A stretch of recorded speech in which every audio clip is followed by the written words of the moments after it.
জিতেছে তাদের যেমন এখানে সাংগঠনিক দক্ষতার জায়গা আছে, কিংবা তাদের ঐক্যবদ্ধভাবে কাজ করার যে প্রয়াসটা আছে, এখানে তাদের যেমন ক্রেডিট আছে, আবার আমাদের জায়গা থেকে আমাদের কিছু সীমাবদ্ধতা তাদের ক্রেডিট হিসেবে যোগ হয়েছে।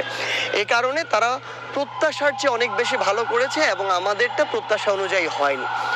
আপনি যদি দেখেন ছেলে এবং মেয়েদের হলগুলোতে স্পেশালি আমাদের যে প্যানেল ছিল সেখানে কিন্তু অনেকেই ভিপিজিএস নির্বাচিত হয়েছে, কিন্তু সেন্ট্রালের এই জায়গাটাতে হয়নি। কারণ একটা হলের একজন ব্যক্তি তার ব্যক্তি পরিচয় দিয়ে তিনি ওই হলটা কভার করে ফেলতে পারেন, কিন্তু ঢাকা বিশ্ববিদ্যালয়ে যে কোনো একজনকে সেন্ট্রালি প্রত্যেকটা হলে প্রত্যেকটা ডিপার্টমেন্টে সমানভাবে চিনবে, এটা কিন্তু হয় না। সো এখানে একটা সাংগঠনিক প্রচেষ্টা প্রয়োজন হয়, ঐক্যবদ্ধ প্রচেষ্টা প্রয়োজন হয়। তো ওই জায়গায় আমার জায়গা থেকে আমার মনে হয়েছে যে এই যে প্যানেল ছিল বাকশাসের যে প্যানেল, এখানে তাদের এই একটা ইউনাইটেড জায়গা আসা, একসাথে অ্যাজ এ প্যানেল মুভ দেয়া, ওই জায়গাটার আমার মনে হয় যে সীমাবদ্ধতা ছিল।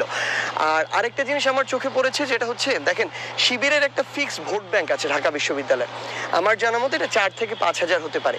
এই ভোট ব্যাংক শিবির ব্যতীত ঢাকা বিশ্ববিদ্যালয় ফিক্সড আর কারোরই নেই, নো ওয়ান। সো এখানে অনেকে বিভিন্ন জায়গা থেকে নিউট্রালি হয়তো ভোট পেয়েছে তাদের জায়গা থেকে, হ্যাঁ। এবং দেখেন ধরেন আমাদের এখানে যদি আমরা দেখি, আপনি দেখবেন গড়ে এই ভোট কিন্তু যারা জিতেছে তাদের 5, 6, 7,000। সো এখানে ভোটার অংশগ্রহণ 31,000 অংশগ্রহণ করেছে, সেখান থেকে 5,000-এর সাথে 1-2,000 প্লাস হওয়া এটা বেশি বড় বিষয় না। কিন্তু আমাদের ধরেন যিনি ভিপি হয়েছেন তিনি প্রায় 14-15,000 ভোট পেয়েছেন, এরকম আরো বেশ কয়েকজন 10,000 উপরে পেয়েছেন। আমার মনে হয় এখানে দলের চেয়ে ব্যক্তিটা ইম্পর্টেন্ট ছিল, ব্যক্তির ইমেজ ইম্পর্টেন্ট ছিল। ঢাকা বিশ্ববিদ্যালয়ে যারা ছেলে মেয়ে ছিল তাদের আকাঙ্ক্ষার একটা বিষয় ছিল এখানে।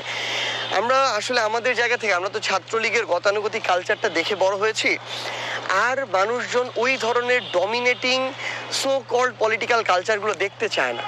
দ্যাটস ওয়াই যাদেরকে নিয়ে তারা মনে হয় এই ফেয়ারটা ছিল যে এই কালচারটা না এইভাবে ফিরে আসে, সেই জায়গায় তারা কম আস্থা রেখেছে।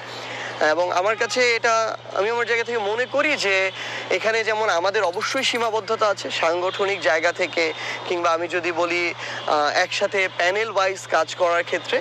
আবার আরেকটা বিষয় আমার কাছে মনে হয়েছে অন্তত এই ইলেকশনের ক্ষেত্রে, সেটা হচ্ছে যে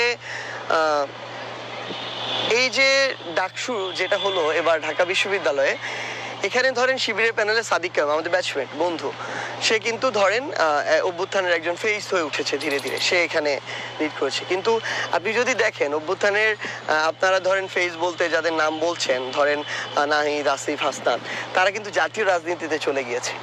তাদের একজন মানে সাপোজ যদি এখানে ধরেন এই ফাইটটা হতো কোনো কারণে জাতীয় রাজনীতি না গিয়ে,